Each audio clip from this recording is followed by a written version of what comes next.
All right, so we have some Labrynth for you today, and let me tell you, this is about to get really, really stupid. All right, we have Labrynth for you today. Check out our friends tradingcardmint.com down below, and make sure you guys enter M47 in your purchase. So, you have a lot of cool things you can do with Labrynth post list here, and things are about to get even crazier with the Dominus stuff coming out in Rage of the Abyss here. So we are doing triple copies of the Green Maid. Times have changed, unfortunately. The red one has been cut again. I miss her already. R.I.P. You know. Well, don't look at me like that. The blue or the red one was cool as a one-of. Never played it. Oh, poor Ariana. Yeah, so standard 3 of this. This does not change. This is an interesting debate right now on how many Arias you should be gravitating towards wanting to play. Since you did lose Pot of Prosperity, you have to kind of go back to the Pot of Extravagance days. You've also got to decide, you know, like, what are our traps going to be right now? Because obviously, you know, transaction rollback is going to be good. You can be really abusive with the Power Sink Stone, which is one cool thing that we've got going with this build. You can also play the Skill Drain in the deck as well. If you really want, I'd recommend if you're not going to play the Skill Drain, I would side the Skill Drain in the very least, just to kind of see what you can cook up with that. But one of this, depending on how you're doing, it also depends, man, which path are you going to go down here? You've also got the decision tree if you want to play the Equation Cannons or not to do the board wipes depending on the meta. But this is going to be more of your traditional style build. So we're just playing one copy of this. We are playing triple copies of the Chandelure, so you are going to be majorly focusing on the furniture in this. I do know that the Equation Cannon, I think, plays less furniture to focus more on larger amounts of trap cards, if I recall correctly. This is pretty standard. One copy of Poor Cuckoo Clock. Poor guy. Maybe someday he'll get a bigger place in the deck. And then, of course, triple copies of Stovey Torby. I hate all these little furniture pieces because these things sack me all the time. Now, the big head honcho of the Labrynth, we play 2-1 of this. There is an argument that you could go back to trying to play 3 of this. I don't think that's correct. Most of the time, this majorly clogs up your hand. Have you drawn 3 of these before and cried? I've never played 3. I only play 3 on the huge pure trap bill. See, it's what I'm telling you about. We play so many furniture pieces in here, doesn't even want to play. Yeah, you only play one of this too. I did like the argument for eating this thing out of the deck, though. I've seen people play 2 of it. May the brick be with you. So what's your deck do? Well, you see, so I opened up a bunch of pieces that I couldn't do anything with, and 2 of my waifu. All right, it was a good old time. We took her to tea. It was grand. We have triple copies of Space Rock. Yeah, this doesn't really change all that much, honestly. The big thing you got to remember with the Rock right now, Mr. Dwayne the Rock Johnson is cleaning up boards. Also, there's no real interruption out here. Also, you know, Pull it from the back like that. gotta love the bleached. We are focusing on triple ash too. I mean, these hand traps are gonna be the same. Like, if you really wanna, if you don't believe, you know, we're gonna be in a heavy Nibiru format, then play something else. Like, you have a lot of hand traps to kind of assist you with that. Ah, yes, the best card our deck has going for us now. So, your extra deck, you gotta be a little bit more careful with your resources going down. There's also an argument in here if you wanted to play the Fiendsmith package instead of this. Remember, the Fiendsmith package before this list would get you Beatrice to drop down the transaction rollback, so you could cheese out some super, super broken shit.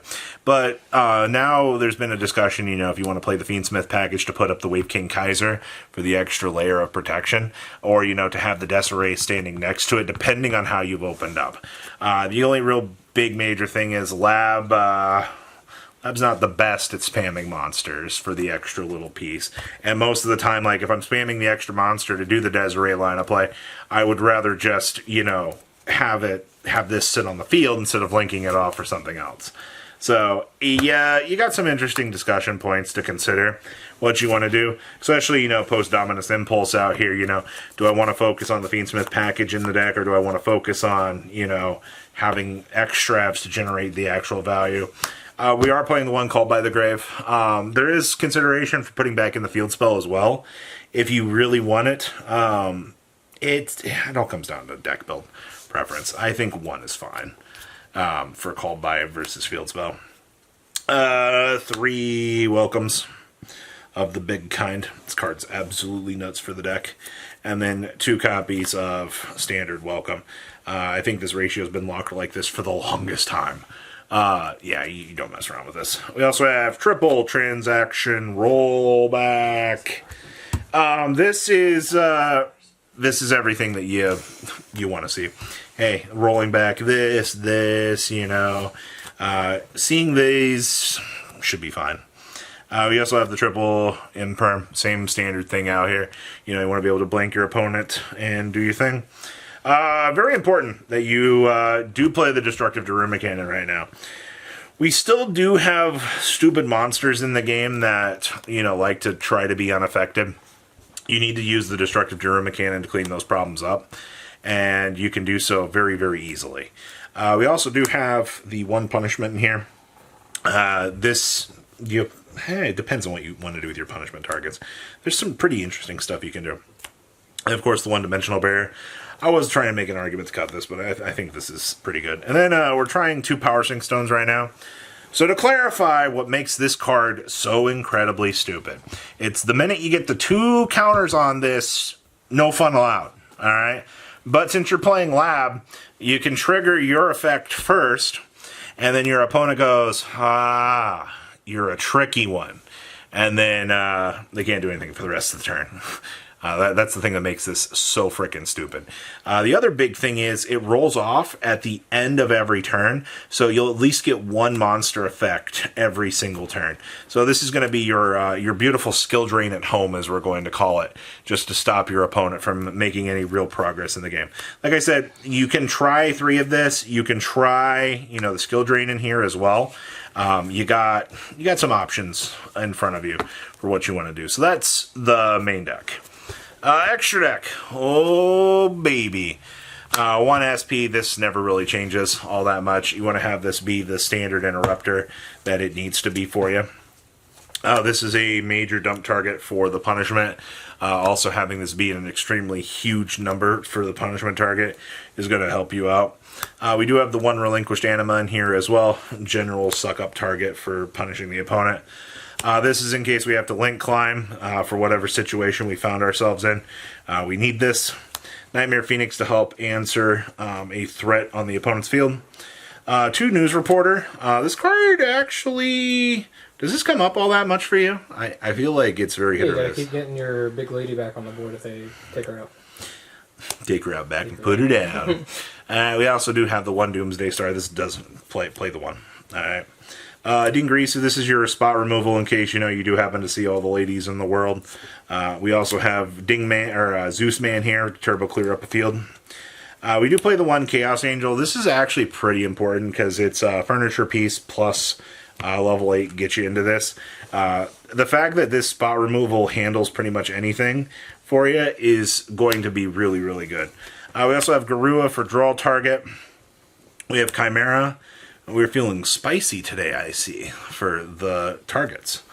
We also have this. I argue that this is probably the best target that you can have for this deck because getting the free revive off of this stupid thing is actually insane. It's the one that specials from Banish, so if your lady gets face sealed. Yeah, card's broken. Yeah. Stay off my cover. You know, you could play the Dark Barrier. Just kidding. And then, of course, we have 1 Elder Entity Ints as well for your other target. The fact that, you know, your 1 punishment gets a lot of mileage in this is actually kind of cool. So, like I said, things to consider, you know, do you want to go down the Fiend Smith line?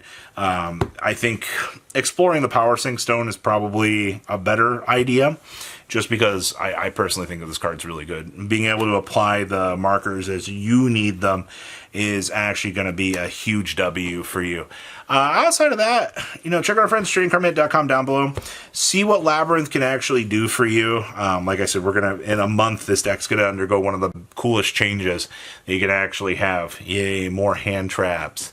You'll love to see it. Outside of that, yeah, play your Power Sync Stones, main your skill drains, and do what you need to do with this. Isn't that right, my fellow Labrynth player? Sure thing. Oh, man. See, that's how you get the golden sticker. Peace out. Patrons, thank you.